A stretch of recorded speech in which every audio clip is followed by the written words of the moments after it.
નમસ્કાર, શો ટાઈમમાં આપનું સ્વાગત છે। ભાવનગર ખાતે ગૌ સન્માન આહવાન અભિયાન સમિતિ દ્વારા ગાય માતાની સેવા, સંરક્ષણ અને સન્માન માટે કલેક્ટર કચેરી ખાતે આવેદનપત્ર આપવામાં આવ્યું હતું। સમિતિના આગેવાનો, સંતો, મહંતો તેમજ શહેરની સામાજિક અને ધાર્મિક સંસ્થાઓના પ્રતિનિધિઓ અને ગૌ પ્રેમીઓ રેલી કાઢી કલેક્ટર કચેરી ખાતે પહોંચ્યા હતા।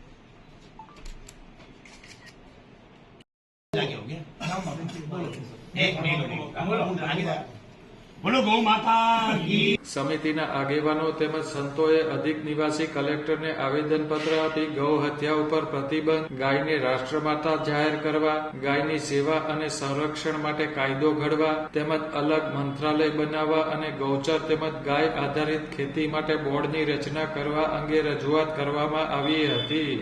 હિન્દુ છો, તમારી પોતાના પદની પ્રજા પૂરી છે। वर्तमान सरकार भारतीय संस्कृति कट रही है।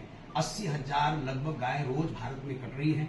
यहाँ से तस्करी हो रही है, इसको रोकने की जरूरत है। अभी गुजरात में अहमदाबाद में बहुत बड़ा शटर हाउस भी कत्ल खाना खुला है, उसका भी कोई उद्घाटन होने वाला है। हाँ, होने वाला है, उसका भी तुरंत निरस्त किया जाए। कोई भी बुचड़ खाने हैं भारत से सारे बंद हो। गौ माता को राष्ट्रीय सम्मान मिले। गौ माता हमारी भी माँ है, आपकी भी माँ है, सबकी माँ है। जितने भी भारत में रहने वाले हैं उन सब की माँ है। गौ भारत की आत्मा है, प्राण है। इसको लेकर ये प्रार्थना पत्र दिया जा रहा है। ये आपके जरिए राज्य के मुख्यमंत्री, राज्य के राज्यपाल,